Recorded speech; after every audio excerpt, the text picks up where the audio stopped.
కేటీఆర్ హరీష్ రావులకు మతి భ్రమించిందని విమర్శించారు మంత్రి కోమటిరెడ్డి వెంకటరెడ్డి. మేము తలుచుకుంటే బీఆర్ఎస్ను 6 ముక్కలు చేస్తామన్నారు. కానీ తాము అలాంటివి చేయమని బీఆర్ఎస్ ఎమ్మెల్యేలు వస్తామన్నా తీసుకోవడం లేదన్నారు.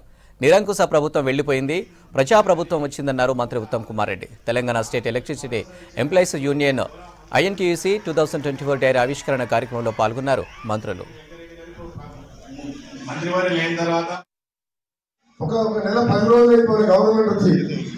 కాబట్టి ఈరోజు ప్రమోషన్ విషయంలో దాని విషయంలో కూడా మీరు 22 తారీఖు తర్వాత సెక్రటరీకి వస్తే రిజ్వీ గారిని మిగిలిన CPDC వాళ్ళ ఎన్ని వాళ్ళని పిలిపించి వారితో కూడా మాట్లాడతామని చెప్పి మీ అందరికీ కూడా తెలియజేస్తున్నాం. కాంగ్రెస్ పార్టీ గురించి ఇష్టం ఉన్నట్టు అలాంటి జవాబులు మాట్లాడుతున్నారు. ఆయన నిజపడి పిచ్చిపట్టి ఈ 6 నెలలే ఉంటుంది గవర్నమెంట్ అని, ఇంకోటి అంటాడు హరీష్ రావు గారు ఆ సంవత్సరమే ఉంటుందని, ఒక బీజేపీ కూడా అంటాడు రఘునందరావు కాంగ్రెస్ ఎమ్మెల్యేలు కేసీఆర్ టచ్ ఉండని. అది ఒక్కటే చెప్తున్నాను మీకు, మీ అనుకుంటే TRS పార్టీని 2 గంటల్లో ముక్కలు చేసిన పార్టీ అనుకుంటున్నాను. TRS పార్టీలో చాలా మంది ఎమ్మెల్యే జాయిన్ అవుతామంటే మాకు అవసరం లేదు, మాకు సరిపోయిన మెజార్టీ చెప్పి పిచ్చి మాట్లాడితే ఒక నెల సమయం కాదు 14 ముక్కలు చేస్తాం ఈ పార్టీని. మేము చెయ్యం, మా పార్టీ బలం పెట్టుకుంటాం. రేపు ఎంపీలు 12-13 గెలిపిస్తారు, మేము అందరం కలిసి మా పథకాలు గెలిపిస్తాయి. మా సోనియా గాంధీ గారు గెలిపిస్తారు, తెలంగాణ ఇచ్చినామా. ఆ తర్వాత జిల్లా పరిషత్ ఎన్నికలను మున్సిపల్ లో గెలుస్తాం. ప్రజల మనల్ని చూడమని అధికారంలో పోతాం తప్ప ఈ పార్టీని కొనాలంటే గడ్డ పని కాదు మాకు. అసలు పూర్తిగా స్వాతంత్రం వచ్చింది, స్వేచ్ఛ వచ్చిందనే భావన ఉంది. జనం ఎక్కడ పోయినా అసలు రాజకీయాలకు సంబంధం లేని వాడు కూడా చాలా హ్యాపీ ఫీల్ అయిపోయారు.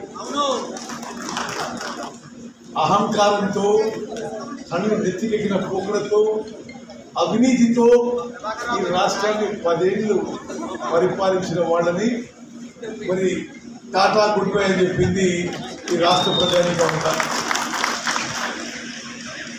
అనేక రకాలుగా రాష్ట్ర ప్రజల యొక్క కనీస మానవ హక్కులు కూడా గత ప్రభుత్వం హరించింది. మీకు నిరసన తెలియజేయడానికి, ప్రొటెస్ట్ చేయడానికి కూడా ఎన్నో ఆంక్షలు ఉండేవి, బెదిరింపులు, అణచివేత. మరి ఒకటైతే నేను కాంగ్రెస్ ప్రభుత్వం నుంచి నీకు 100% హామీ ఇవ్వగలుగుతా. We are committed to the full rights of all trade unions. సరిగా మీ రైట్స్ మా ప్రభుత్వం కాపాడుతుందని చెప్పి మాత్రం నేను ఈ వేదిక నుంచి నేను మాటిస్తున్నాను. రాష్ట్ర వ్యాప్తంగా ఏ విధంగానైతే సమాజంలో అన్ని వర్గాలు చాలా సంతోషంగా ఉన్నాయి.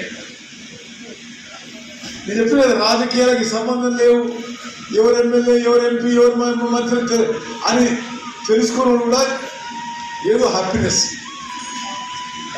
గతంలో ఉన్న అప్రజాస్వామికం, ఒక నిరంకుశ ప్రభుత్వం వెళ్ళిపోయింది. ఇప్పుడు పూర్తిగా స్వేచ్ఛతో కాంగ్రెస్ ప్రభుత్వంలో బతుకొచ్చే విధంగా యావత్ తెలంగాణ ప్రజానీకంలో ఒక అభిప్రాయం ఉంది.